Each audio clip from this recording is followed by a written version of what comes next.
Hi everyone, welcome back. In this video, we'll look at this colorful iGame Z890 ULTRA V20. Now the board, it's not on my hands right now, it's inside this case. And it's inside this case because I want to show you how beautiful it looks with all the lights and everything on. Of course, without graphics card. I have a colorful RTX 5080 right over here.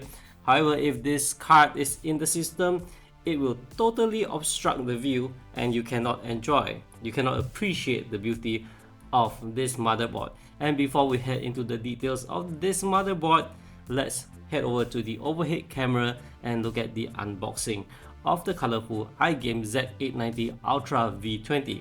Note that the V20 doesn't mean there's a V19 or 18 ahead, it's just the name V20. Now over to the overhead camera. Alright, so now we're at the overhead camera. So this is the colorful iGame ULTRA Z890, and the full name is actually Z890 ULTRA V2. It's written on the sticker. Anyway, the box is really glossy, so you can see it's reflective. And let's have a look at the product itself. Now I'm going to open it. It's actually like this, so it flips open.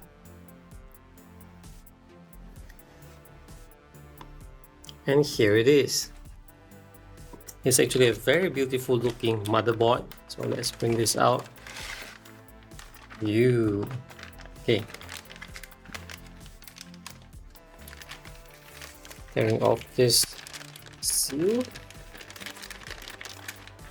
Gently put it out. So it is, wow, look at that. Even from my angle, I can see there's this reflective. It's like the colorful white colored graphics card, the Ultra models, where you see a sticker where you see it change color, pinkish, purple, and blue, depending on which angle you're looking from. And I'm not going to peel off the stickers, the protective film just yet. But basically, this is what the board looks like. It is gloriously beautiful. So the dim slots, nice. There's Debug LED.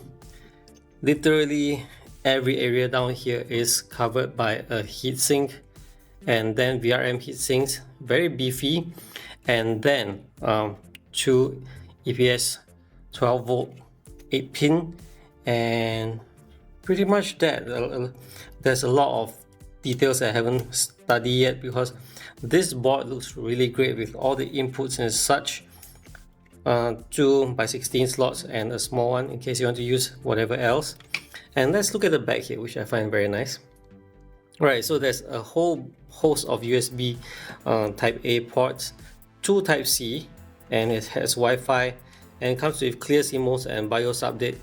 So really colorful. Has I've not used their board for quite a while now, but this is really impressive. Look, even the back here, I like the touch of this one pinkish colored thing panel here, although it's a bit, okay, there's a the bit of tapping sound. This part is okay. So I guess to colorful, the only weird part is this thing. When I tap there, there's some sound, but aside from that, this overall board looks so solid, so beautiful for this Ultra part. And I absolutely love the VRM heatsinks. They're so beefy, and yeah, pretty much that. So done with the overhead camera view, and let's go on to the rest of the video. A few moments later. Oh, by the way guys, just to update, apparently that sound of that part is just a matter of loosely fitting screws, which are this one, and one over here screwed from that side. So I have tightened the screw, and now this place is no longer giving me that pinging loose metal sound. So it's all solid already, all good. Minor issue. So right, great stuff from colorful.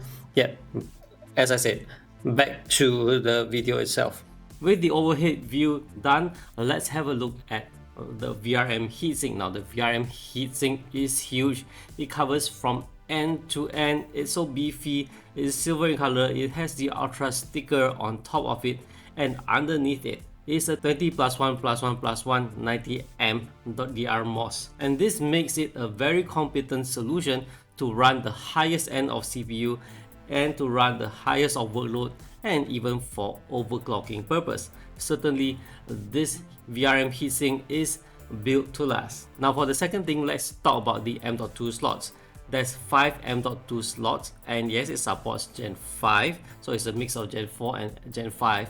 But what I like about this M.2 slot is that it comes with this locking mechanism where you insert the drive, and then after that you just twist this locking mechanism and it will hold the drive in place. So gone are the days where you have to worry about the screws. The only time that you need to use the screwdriver is when you want to put in place the metal covers. Now these covers, they are nice, they act as a heatsink for the M.2 drives. And what I like about it is, unlike my experience with other boards where you want to, when you want to screw when you want to secure the heatsink, it's difficult to align the loose screw to the holes. However, this one, because the screw is held tightly and the cuttings of the panels are precise, so it's quite easy to get it aligned and get and secure it in place, because the screw and the holes match very easily, and it is done easily. Because for my experience with other boards, as I mentioned, if it's not done properly, it takes forever just to get the screw to align to the hole. Now that's very nice. And the third point, let's look at the I/O at the rear. The USB ports, they are very nice. There is sufficient Type A ports for most people. There are 8 Type A ports and 2 Type C ports that goes up to 40 gigabits per second. That's very nice. And besides that, I like that it comes with Wi-Fi. So Wi-Fi on a high-end board, it's expected.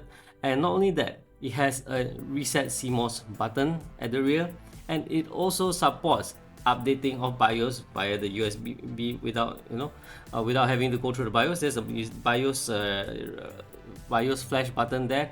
Yeah, that's a good feature to have in case you don't have a CPU or anything. You can flash the BIOS over there, and that is a handy feature. And up next, the Debug LED. I like that a lot. So it has 2 parts. One is the light, that pretty much the LED that lights up, indicating the process, the CPU, DRAM, VGA, boot, those kind of sequences. And then there's a numeric display, of which it goes through the number as you go through the boot process.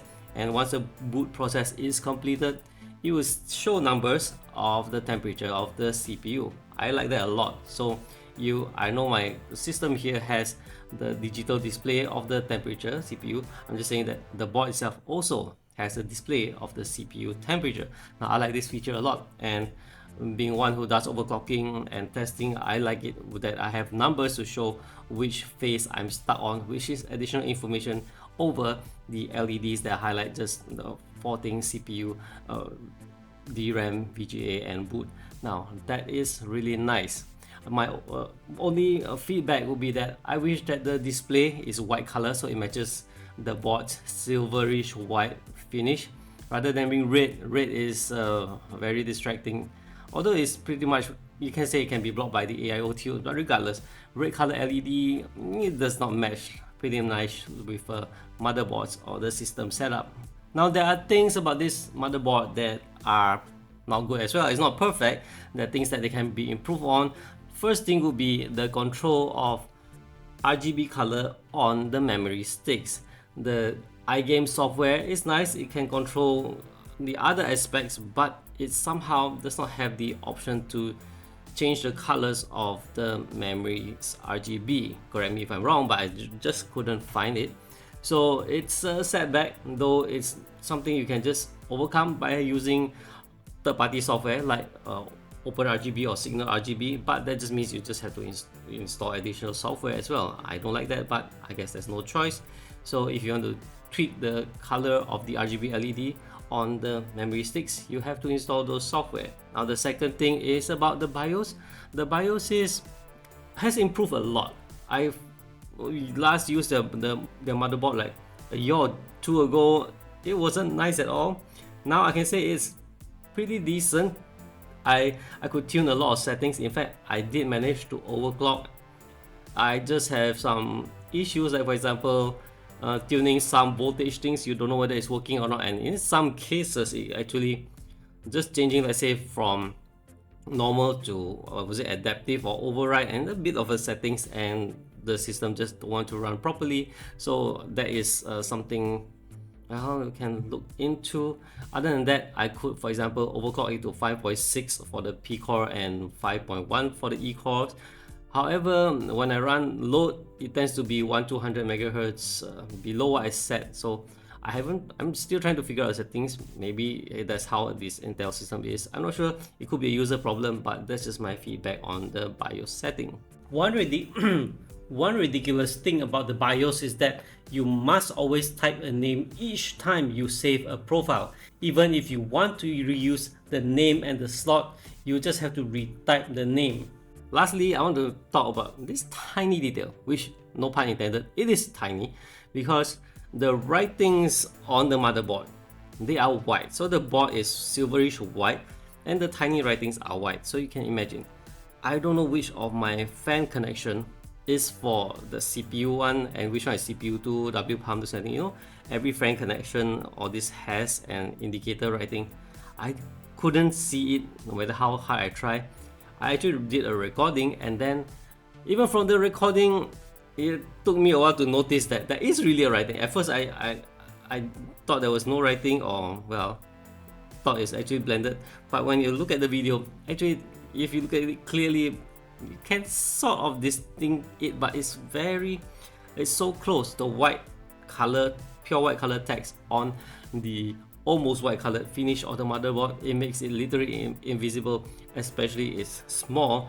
And usually when we are doing this kind of building, we are not at the brightest or clearest of lighting situation. So that one, I hope they can improve. Use black colored text, simple as that. So overall, this motherboard, simply lovely. Everything about it, it's pretty much the design theme of the 40 series Ultra graphics card, where you have this shiny color thingy.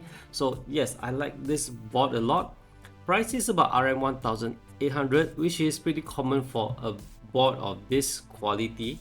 However, if you're lucky, you could snag it for less than RM 1600, of which I saw on Shopee. Not a promo, I'm not paid to do this, but hey, if you can get this board at that price for your Intel setup, I think it's very good. So with that said, that's it with this video. Thanks for watching, guys. I'll see you guys in the next one. Do remember to subscribe to my channel if you haven't, and bye bye.